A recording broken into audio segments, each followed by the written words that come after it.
Assalamualaikum warahmatullahi wabarakatuh. Bismillahirrahmanirrahim.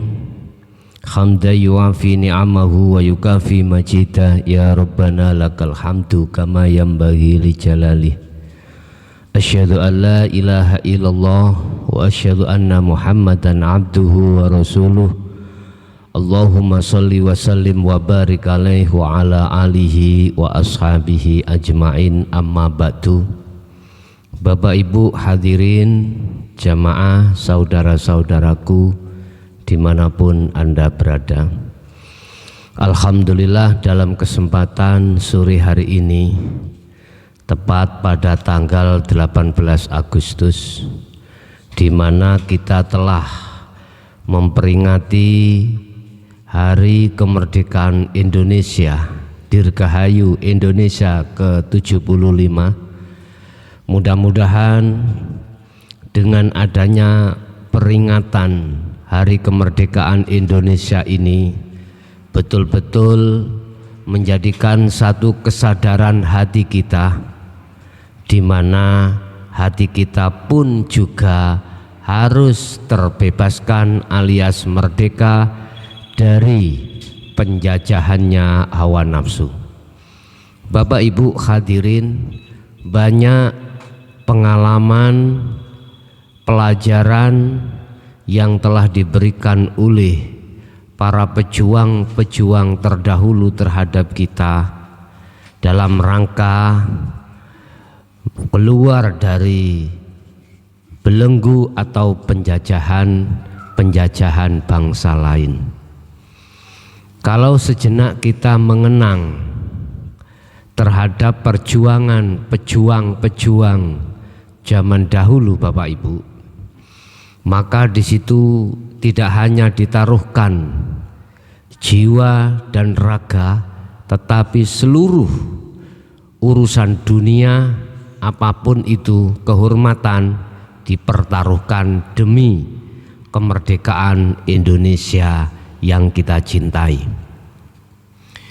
Kita sebagai penerus pejuang-pejuang terdahulu, tentunya kita harus menghayati, merenung tentang masalah pejuang-pejuang yang telah terdahulu, yang sudah meninggalkan kita, sehingga tercapailah satu tujuan, yaitu kemerdekaan bangsa Indonesia dari penjajah-penjajah terdahulu. Otomatis kita sebagai anak cucunya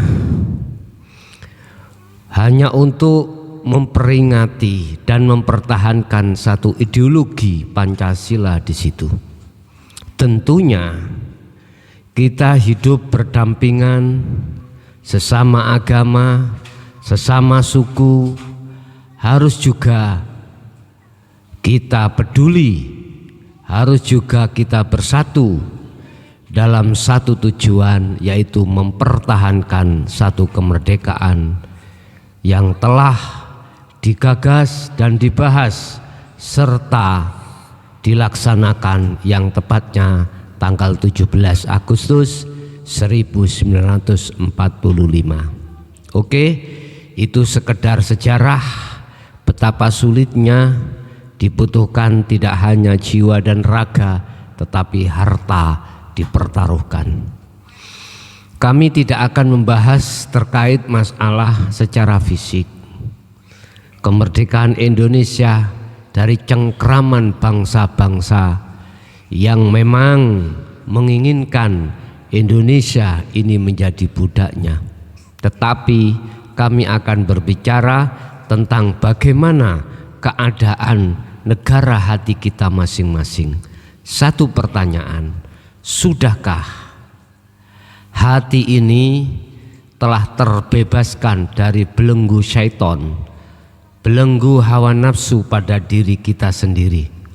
Dan inilah yang dimaksud oleh baginda Rasulullah Sallallahu Alaihi Wasallam dalam satu sabdanya. Beliau, besok pada hari akhir, besok umat saya, perang yang terberat adalah melawan hawa nafsu pada dirinya masing-masing. Hawa nafsu telah Allah katakan dalam satu ayat, wa ma ubarri'u nafsi innan nafsa la'amaratum bisu. Di situ yang namanya hawa nafsu tidak henti-hentinya, baik mengintimidasi bahkan memperbudak kita untuk mengikuti jalannya. Padahal Allah sudah mengatakan wala tattabi'u khutuwati syaiton innahu lakum aduwwum mubin. Janganlah sekali-kali kau ikuti ajakan nafsu pada dirimu, sebab sesungguhnya nafsu pada dirimu itu adalah musuh yang paling nyata. Bapak Ibu, kita mendengarkan ulasan hawa nafsu itu pada umumnya adalah sesuatu yang tertampil di dalam perbuatan-perbuatan atau keinginan-keinginan yang melanggar hukum secara syariah. Tetapi tidak kita sadari bahwasanya nafsu pun akan masuk dan menggerogoti pada hati kita, terletak pada perbuatan-perbuatan yang miturut hukum syariat itu baik. Contohnya di dalam sholat. Jangan kau kira di dalam sholat nafsu tidak bisa masuk.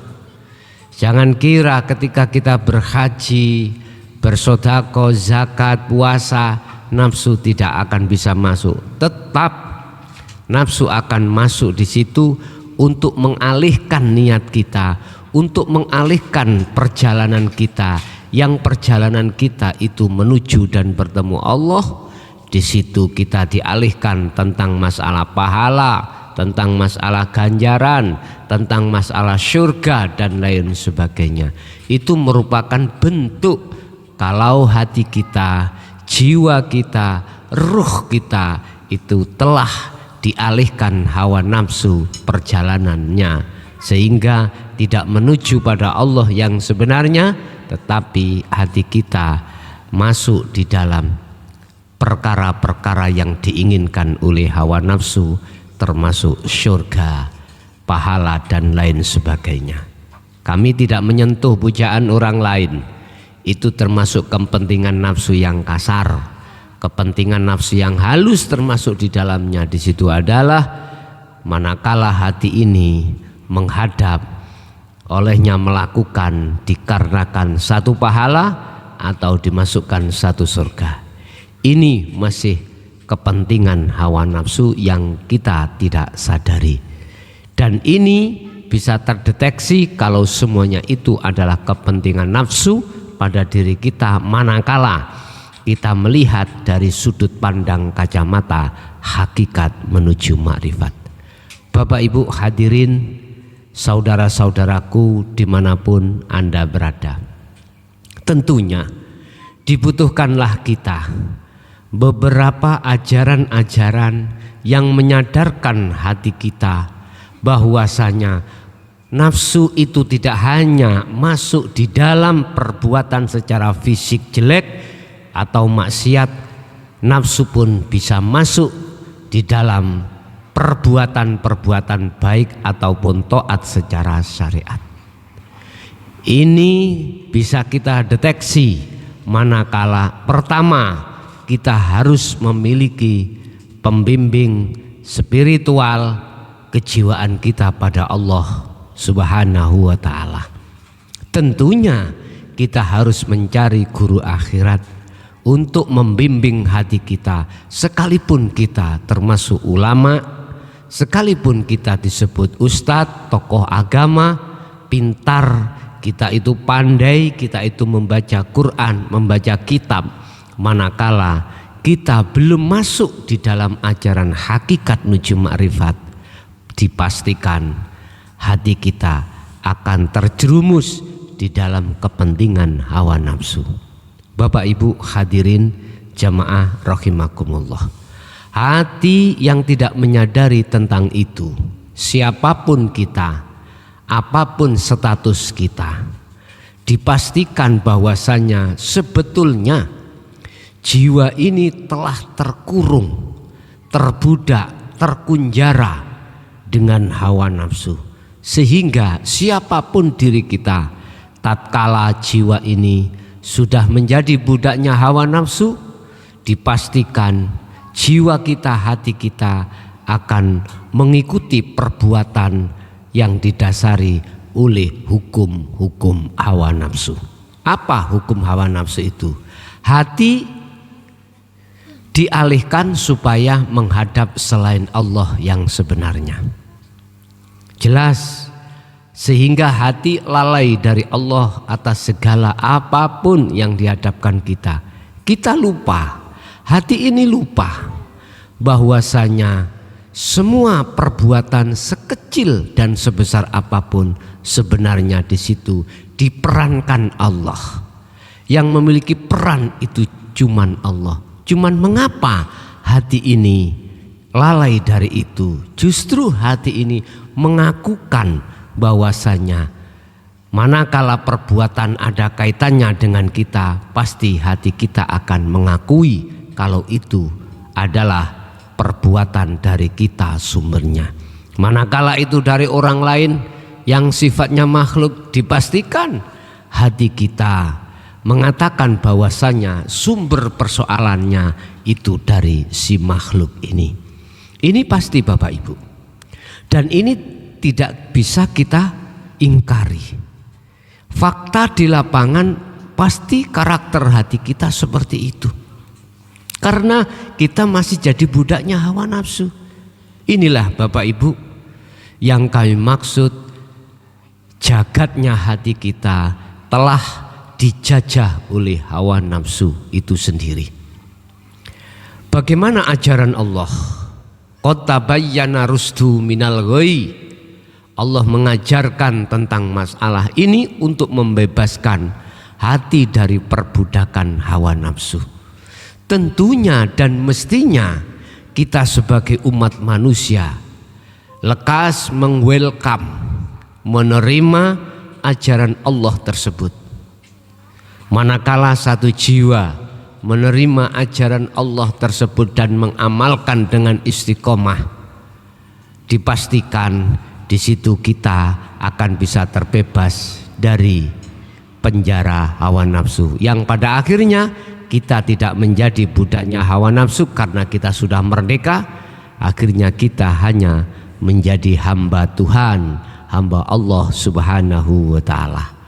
Itulah Bapak Ibu apa yang bisa kami sampaikan, walaupun sedikit, mudah-mudahan bermanfaat. Kurang lebihnya mohon